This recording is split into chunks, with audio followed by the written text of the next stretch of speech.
please raise your right hand. You solemnly swear the testimony you're about to give shall be the truth, the whole truth, and nothing but the truth, so help you God? I do.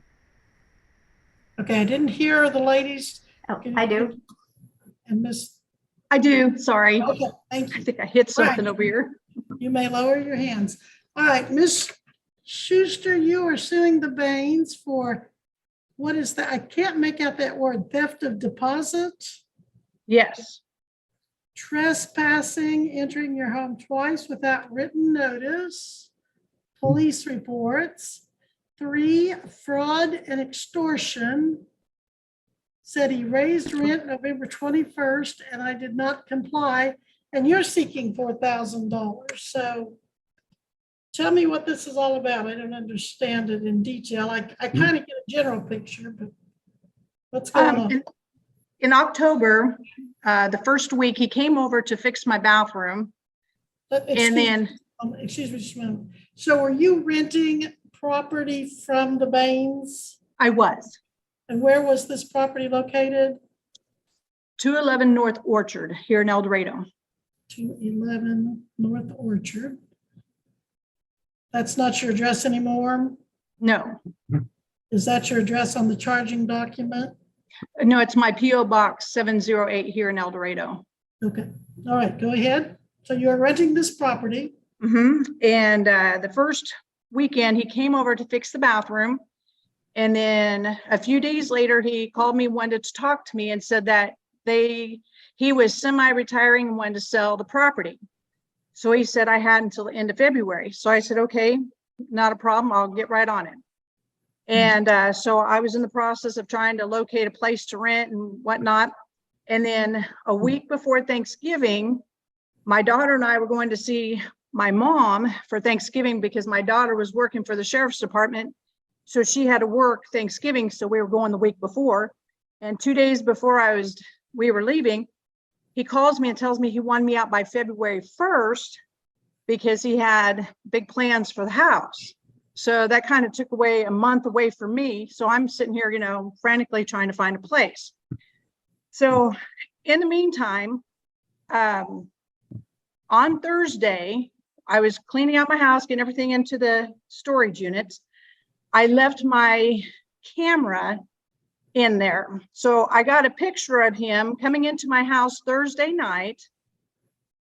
He was sitting there looking at my cleaning supplies that was on the floor because I was going to clean Friday because I was to meet him on Sunday. And then there's a second picture of him coming out of my bedroom, well, on that Thursday. So the next morning when I saw this on my camera, I called the police to write a police report because according to what I have learned with the tenant's legal guide and whatnot, they're supposed to give a 24-hour notice. Well, he did not. Well, then Friday, after I got done cleaning everything and everything is out of the house, apparently both him and his wife came into the house with flashlights looking around. So a neighbor of mine, or a former neighbor, I should say now, called, thought maybe I was over there. And I said, no, I'm not. So she had called the police and said, somebody is over there. My friend just moved, is moving out and there's a problem. So the police came and found the two of them in the house. Again, no written notice, no nothing. And from what I understand, the police officer was like, is the lights not working? Well, they never checked it and they turned them on. Of course, I didn't have them shut off until Monday. So come Sunday, when we were meeting him, I had an acquaintance of mine that put the blinds up because I can't be upside down because I got hardware in my neck. And about 10 minutes after he left, when Bob came in, I had Martha that was with me. He just started yelling at me. Well, where is this gas stove? I'm like, there was never a gas stove here. He's like, well, it was right here. You brought in a freezer for me from Charlie's. So, I mean, obviously there was not a gas stove there, whatsoever. Then he's like, do you think this house is clean enough? I mean, it was clean. I said, yeah. Well, he just happened to come across a cobweb, I guess. It came off the ceiling onto the light switch, and he got upset about that. And I'm just like, a cobweb, Then he goes in and he tells me about the scratches on my bedroom door. And I said, yeah, Bob. I said, remember the previous tenants' dogs did that? Because my dogs were little. They couldn't make the 3 or 4 inch scratches on these doors. And I said, my bedroom door to the bathroom is closed, so there'd been no reason for them to scratch it. Then he proceeded to go into the living room and tells me, do you think you're going to get your deposit back? And I said, well, yes, the house is clean. Well, you're not. So I just sat there and I said, Bob, I said, it's been a blessing being in this home. I hope that whoever buys this house, it's a blessing to them. I set the keys on the counter and I said, you have a good day. I said, here's some paperwork for the housing authority that you need to sign. So that way they know that I moved out. Okay, so we left. And then come Monday, I get a text from him telling me that, and I'm going to quote this to you. So if you give me just one quick second here, that, come on, phone. Okay, where'd you go? I'm in the wrong place. Hang on, here it comes. He goes, Monday morning, he goes, Virginia, you didn't give me a chance to tell you the main reason for not getting your deposit back. Back in November 2021, I raised the rent, and for 2 years, you never paid a penny toward that increase. I guess it's my fault for never pushing it. So with the $500, you're getting off very well. You can verify all the rent increase correspondence in the November 2021 text between you and I. As you can tell, I gave you all the paperwork. Housing authorities clearly states that whatever they say is to be paid is what's going to get paid. And as you can tell, both in 2021 and 2022, it all remained the same at $575. And so I'm not to be paying a dime more than that. And so that's where the fraud and extortion comes in. I didn't know what else to call it, so that's what I did. And so I had to find these legal books to make sure that what I was doing and what I was going to be presenting here today was factual. I didn't want to come in here and doing, wrong things. And so I feel like, he knew, and I told him numerous times, if he wanted the rent raised, he had to contact the housing authority because I could not do anything about it. If they say to pay a dime, that's all I was supposed to pay. If they said pay $5, that's all I was supposed to pay. And as you can tell, like I said in the correspondence, I paid exactly what they said to pay.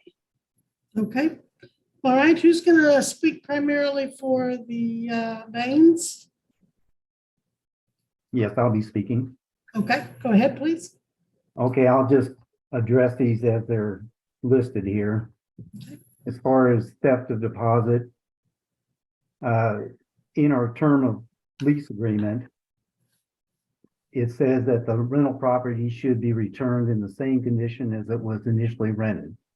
And it was in very clean shape when she first took possession. And when was Unfortunately, that? I'm sorry, Mr. Bain, when did she take possession? oh boy. Oh, if you know, if not, go I on. don't know. Okay, Looks like November 1st, 2020. okay, go ahead, please. I'm sorry, I hope I didn't break your train of thought. That's all right. Unfortunately, the property requires significant cleaning and repair upon renter's departure. The specific areas I'm addressing are the walls, kitchen, dining room, utility room, all needs scrubbing, deep clean. I mean, her idea of cleaning is a lot different than mine. And appliances, the stove was filthy. It was coated with grease from top to bottom. Refrigerator needed a deep cleaning. The carpets had never been cleaned since she's been there. Had to remove all the carpet because they were urine infested. And I'm going to note that she had 6 to 7 dogs and cats in that house at one time. I allowed one when she first rented the house. And the lease specifies renter must ask permission. And we come upon all these animals in the house. And we told her, okay, you can have 2. And well, that never happened. 4 was probably the least she ever had in there. And there were litter boxes scattered around the house, completely full, and all over the carpet and floors everywhere. Overhead fans and vents were filled. There was a excuse me, window air conditioner installed by the renter without my knowledge or my consent. And when she removed it on departure, I had to rework the window, and there was moisture that was dripping down into the wall, and I had to repair the sheetrock beneath it. And we go to the outside of the house, it was a complete mess. Yard, bushes, flower beds were all overgrown. And it just took hours to put that back in the shape. And I'm just saying the estimated cleaning and maintenance was 20 hours. Carpet was 1,700 with the repairs. Okay, number 2 with the trespassing. I pride myself, I never enter a tenant's house without permission. And because it's their house, I have no business being in there unless I'm allowed to. And the last couple of days she was in possession of the house. I knew she was gone. I knew it was vacant, and I was worried about, and I thought the power was off, and I was worried about freezing pipes and everything. And that's why we went in there, my wife and I, with flashlights. We didn't know the power was on until the police came and we checked some other lights and they worked. Now, when was this? Approximately. That was a couple days, let's see, The 28th or so. 28th of month? January. What month January. of this year? No. 22, It was a No, this year. Yes. 23? And and I just wanted to see condition of my house.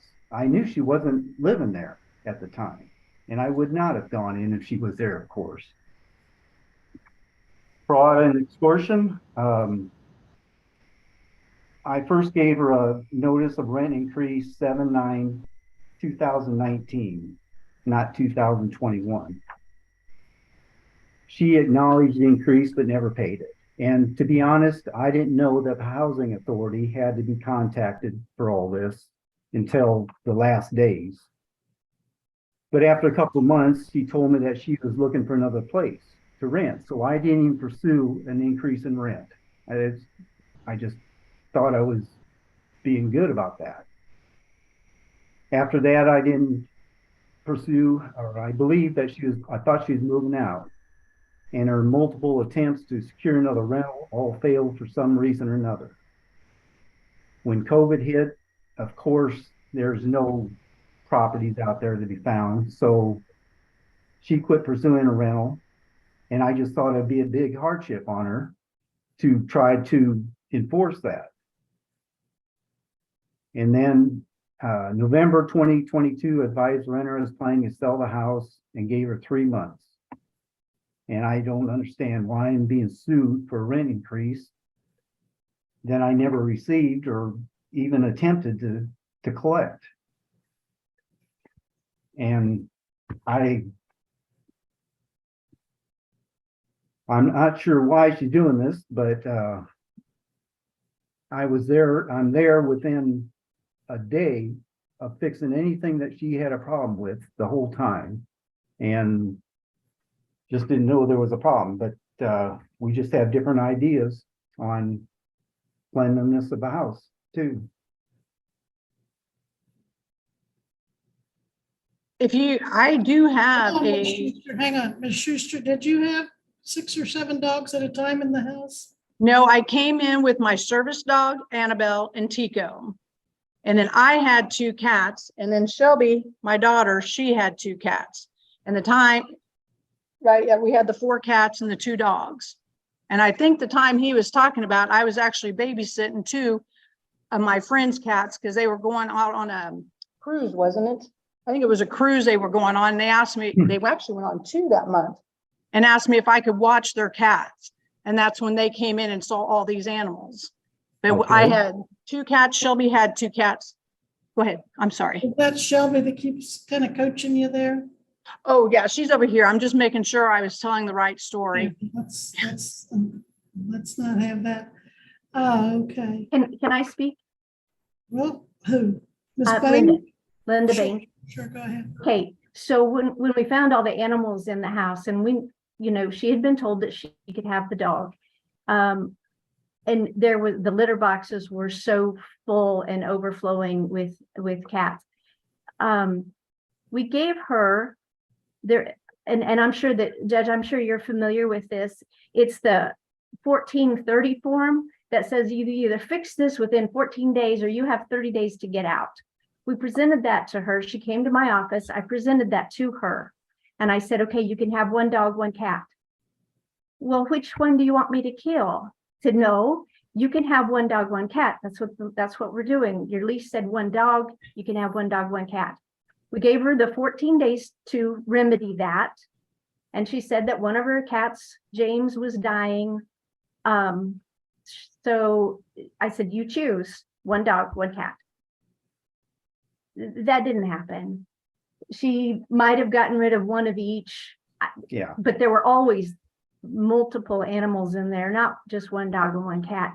But again, we didn't, because that said, if we did, and we presented it to her, and at the time, she had 30 days if she did not comply. Well, yes, that's our fault. We didn't pursue it and make her not comply. And then that's when all of the COVID hit and all the things. So we had talked about the animals, and she really hadn't ever said that those animals weren't hers, and they all stayed except for probably 4 of them. That 4 of them stayed, but but when she was rented it, 1 dog is what we were told she had. She was never down to 1 dog. So how many times did you see our house full of the animals and the litter box overflowing and those things? The time that there was a tree, one of our trees had fallen. It was just a small tree, had fallen over into the neighbor's yard. And so she was out of town and we had to get a chainsaw and get it off the house, but it's an electric chainsaw, so we had to plug it in. So that was the time when we saw all the animals, the multiple overflowing litter boxes in that mess. And that's why we presented that deal to her, that she had to get rid of all but 2 of the animals. And I started a monthly inspection, and I've only done that a few times, and she never got rid of all the dogs. And when I go in to change filters, there's always, the last probably 6 months that she was there was probably 3 or 4 dogs in there at that time. And I just shrug, and she says that she's rescue. She's a rescue person. So who knows how many dogs and cats have gone through that place without our. Oh, we're talking about Toby. Changing gears on you here. So when you went into the apartment with the flashlights, had she removed everything, all of her possessions? Yes, everything but the cleaning supplies. Right. And had she turned in her keys? No, we met the following weekend, or that weekend, to go over the place, and then she gave up her keys then. Had she told you she was moving Oh, of course, yes. before you went in? Yes. Yeah, it was all scheduled that she was moving out, and I could see that everything was going away. And I found that she was completely gone because I went by there some evenings and her car has never been there. So I knew that she wasn't staying there. So because it was colder, that's when we were concerned that because The pipes, freezing pipes and everything. and we took the flashlights in because of thinking that the Well, we turned some switches on, but Yeah, that nothing came one, on. yeah, that one was burned, that light bulb must have been burned out. Yeah. So we didn't try anymore. And so I guess from a neighbor's standpoint, it looked like someone was Breaking and ransacking entering. the house. Right. Yeah.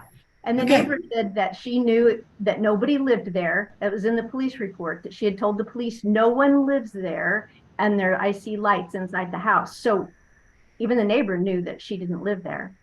All right. Ms. Schuster, I'll give you just a minute to kind of wrap up. I have a video here of the house that I did for this purpose to show you what was done. Because I actually had 4 people, well, being 3 plus myself, that cleaned that house. And I mean, we spent 8 hours on that house cleaning it. I don't know if you're interested in seeing it or not. Is it a video that shows the house when you left it? Yep. Okay. Let's You go wanna ahead and see do that. We've got a few more minutes. It's 7 minutes long. Well, let's go ahead and get it started. And you took it for the sole purpose of Yes. documenting the condition. Oh, that's not gonna work. I thought you'd give it to the clerk. Yeah, I can't see that. You Yeah. didn't give it to the clerk? I'm sorry. Give it to the clerk. You Here. didn't give it to the clerk? Clerk, do you have that? No, that's not what I mean. Oh. No. Bellen, did she send you a I copy don't of? have the video. Yeah, I can't tell from you holding it up to the screen. Do you want, you can take it, do you want to see it? I mean, I did every inch of that house. I had to hunt it down yesterday to make sure I still had it. But I have it to where I took every inch of the house. But like I said, there was 4 of us there that cleaned that Did you house clean the from top carpet? to bottom. Did you clean the carpet? Yes. Well, no, actually all I did is we vacuumed over it twice because Yeah. you said you're going to sell it. So I knew you were going to replace the carpet because when we moved in, there was this big purple stain, which Dorsha from the housing authority had told you about. So I didn't figure, why should I spend money shampooing the carpet if you're going to replace it because of that stain that had been there before we even moved in. So no, I did not have it shampooed. I vacuumed over it twice. Okay. How big is this? How many bedrooms? 2. 2 bedroom? Okay. Yes. 850 square feet. Okay. All right. Now it's my turn. Everyone else needs to listen to my decision. This case comes to me with 3 claims. There's not a counter claim or counter petition.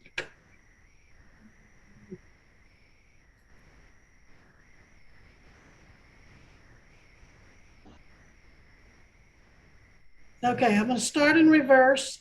For claim number 3 is fraud and extortion. Says he raised the rent November and I did not comply. I don't find any grounds of fraud or extortion. He didn't get any money out of you. You didn't pay any money. Once he found out the housing laws, it sounds like he backed off and let that go. 2, trespassing. I find that you'd already vacated the home, that your neighbors knew you'd vacated, that you knew you'd vacated, Ms. Schuster. So I don't find any grounds that he trespassed.